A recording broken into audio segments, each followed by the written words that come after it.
this is Brandon from Watches on You. Today we're at Continental Diamond in St. Louis Park taking a look at a very interesting watch. This is the Oris Divers 65 Bico in steel and bronze. So before I start this review, I want to remind you again that we're at Continental Diamond in St. Louis Park, Minnesota. They're an authorized retailer of Oris and many other premium brands. I'd also like to remind you we'll be leaving a link in the description to our channel store where we've listed our favorite watches and watch accessories for sale. So now let's start off with the case of this watch. So as I said, this watch is in steel and bronze. So obviously the bronze colored parts of the case are bronze, and then the steel colored parts of the case are steel.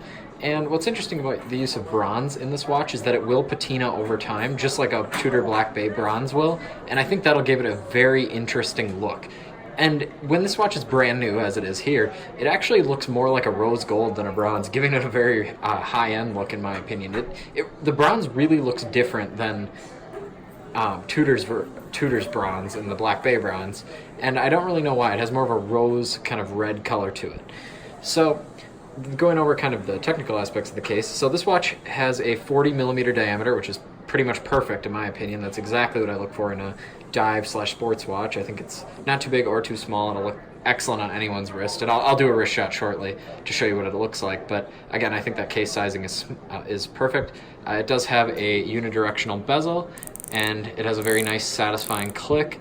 It is slightly shaky, but really, since this watch is only around $2,300 brand new, that's pretty much in line with what you're going to get around that price point. You're not going to get one that's exactly perfect. I'll try to demonstrate it a little bit. As you can see, there's a slight bit of shake. It's not bad at all though, and it really feels like there's still tension being put on the bezel. It's not really a problem, and I've seen it in many watches. It's just not like a Rolex Submariner or something like that, which is obviously way more expensive, but it's fairly similar to an Omega Seamaster Diver, the previous version that was kind of in the late, kind of around 2010 era.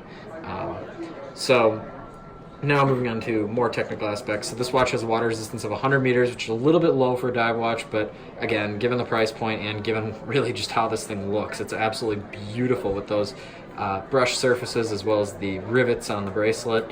I think that's probably fine. And also, most people aren't really divers, to be honest, so it's not going to be that much of an issue.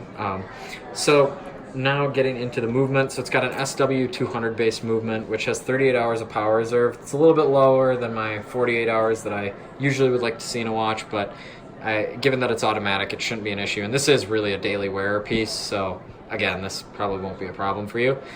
So now moving on to the wrist shot portion, I'll just go over the bracelet, which is very high quality. It's nothing like some of the riveted Rolex bracelets of old that are just kind of jingly and not that nice. This is really high quality. It's very similar to what Omega uses on the Seamasters. In terms of kind of fit and function, it really does feel quite similar. The clasp is very nice. It's very small, which I actually like. It's not too intrusive, but it's very high quality. There's no pressed metal or anything like that. It feels very nice. So now I will try this watch on.